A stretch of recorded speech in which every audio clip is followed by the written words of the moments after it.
Abbiamo dato loro la possibilità di divertirsi, ma nel frattempo di cercare di fare un gioco di squadra con i propri compagni. Questo dà la possibilità di insegnare loro ad accrescere la loro competenza di team building ed è un'ottima opportunità per imparare appunto divertendosi.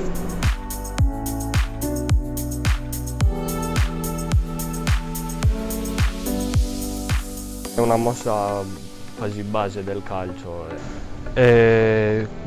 palla sempre bassa, e toccarla con le punte più che con il collo del piede. La tieni con le punte, va verso l'alto, verticale. Oggi abbiamo fatto una cheesecake, che è un dolce molto semplice a base di formaggio e panna, e poi una base solida fatta da un croccante che può essere di biscotti. Sopra abbiamo messo dello sciroppo ai frutti di bosco e abbiamo lavorato abbastanza bene, siamo divertiti ovviamente. Il taekwondo è uno sport che ti insegna la disciplina, l'autocontrollo, ti insegna a essere avversari sul quadrato ma essere amici fuori dal quadrato. È uno sport soprattutto di rispetto. Poi abbiamo fatto qualche calcio al colpitore.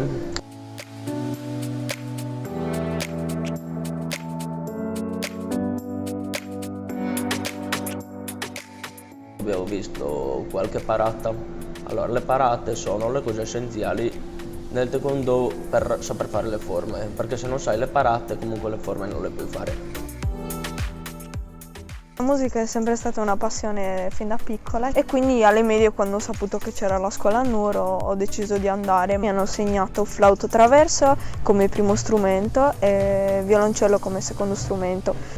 Ho fatto vedere il mio strumento, appunto il flauto traverso, ho provato a suonare io e ho fatto sentire quello che so fare perché sto imparando e quindi gli è piaciuto, l'hanno apprezzato e quindi spero che insomma questa cosa della musica gli sia arrivata.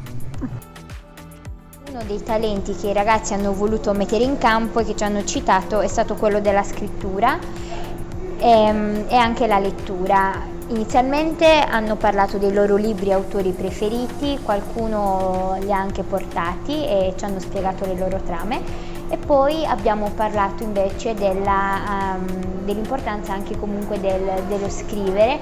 Ci hanno spiegato che qualcuno scrive per se stesso, altri invece hanno provato magari anche da bambini a scrivere racconti e quindi abbiamo deciso di creare un'attività per stimolare la loro creatività inventando delle storie così sul momento. Anche per avere la possibilità appunto attraverso la scrittura di stimolare la loro fantasia e comunque far riflettere loro anche su immaginari anche fantastici che possono esserci nella loro mente.